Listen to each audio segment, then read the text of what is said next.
Ladies and gentlemen, Josh Sanch, welcome back to the Bodybuilding News Network. I am your host for another installment of Bodybuilding Today, where we talk about hot topics trending in the world of bodybuilding. Now, we do have 6 stories for you. Yes, you heard it right, 6 stories for you today.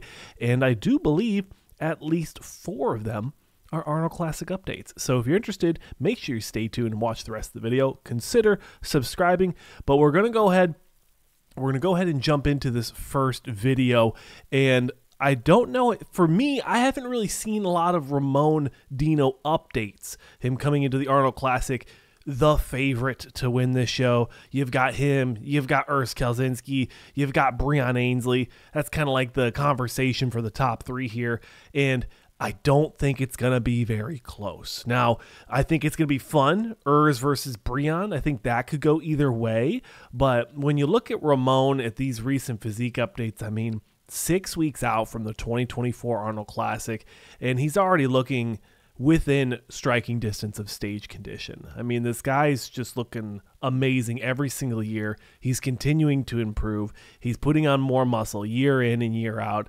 And for me, I don't really know what else we can ask for this guy. When you put him next to someone like Chris Bumstead, it's really hard to compare them because Ramon is improving very quickly year in and year out, but so is Chris Bumstead. He's perfecting his physique, and he's so far above and far ahead of what Ramon has and what Ramon's probably going to be able to bring in the next couple of years, given that Chris Bumstead does retire at 30 in 2 Olympias from now.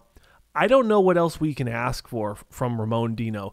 Now, if he does continue to make this a pattern of him doing the Arnold Classics, especially if the prize money's there, I think he's going to have a very successful career. But let me know your thoughts on Ramon Dino coming into this Arnold Classic.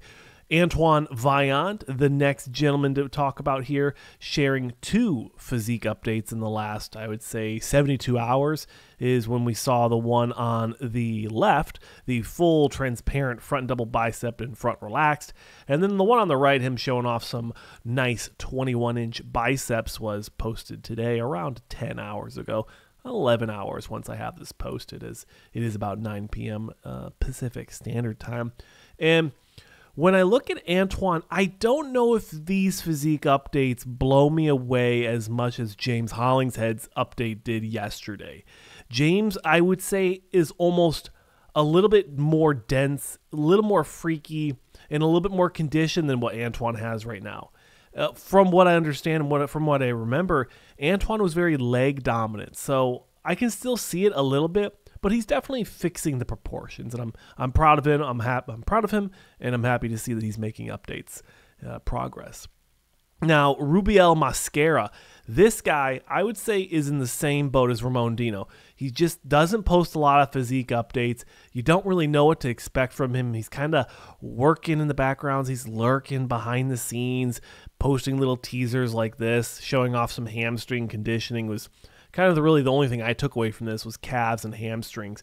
But when you look at the description, if you take a second, all the way to the right, it says 2024, essentially 30%, 70% more to go. So he's saying he's only at 30% when we look at stage-ready conditioning and a stage-ready physique. That blows my mind because you can see the level of conditioning and vascularity in the calves, and you can also see quite a good amount of separation in the hamstrings. And for me, I feel like that usually starts to tell you that you're getting pretty conditioned. We talked about Justin Rodriguez a little bit ago. The forearms are starting to come in a little bit more conditioned. And even Akeem Williams, you can see in some of his squatting videos, you can see the forearms are starting to get a little vascular. So that's going to kind of give you a heads up. It's going to give you a little bit of a sneak peek on these physique updates, although they're really not showing everything. They're not really doing a full transparent physique update like James Hollingshead's doing or Antoine Vaillant is doing. These guys are doing a lot of amazing full transparent physique updates. Moving right along, I hope you enjoy the tempo here. Hassan Mustafa working on some posing in his off season. Hassan is actually looking quite phenomenal in his offseason. Very conditioned, very, I would say, stage ready. I bet you if he hopped into a 10-week prep, him and, I don't know if he's still working with Chris Aceto, but if him and Chris can just drop a hammer, they could probably get a very early Olympia qualification. You know, he won, he didn't win Orlando last year. He won Vancouver. I could see him doing Vancouver again. And he's actually working with one of the guys. I've seen this guy doing a lot of posing with some other guys. So I would say when you look at Hassan Mustafa, and I've said this time in and time out over and over again, he has all the muscle in the world that he really needs. He doesn't really need to add more muscle. And what he needs to do is he needs to streamline the midsection. My opinion, of course, this is conjecture here. He just needs to streamline the midsection, bring in amazing conditioning, and really own the stage when we talk about posing, not just doing the most musculars and front doubles.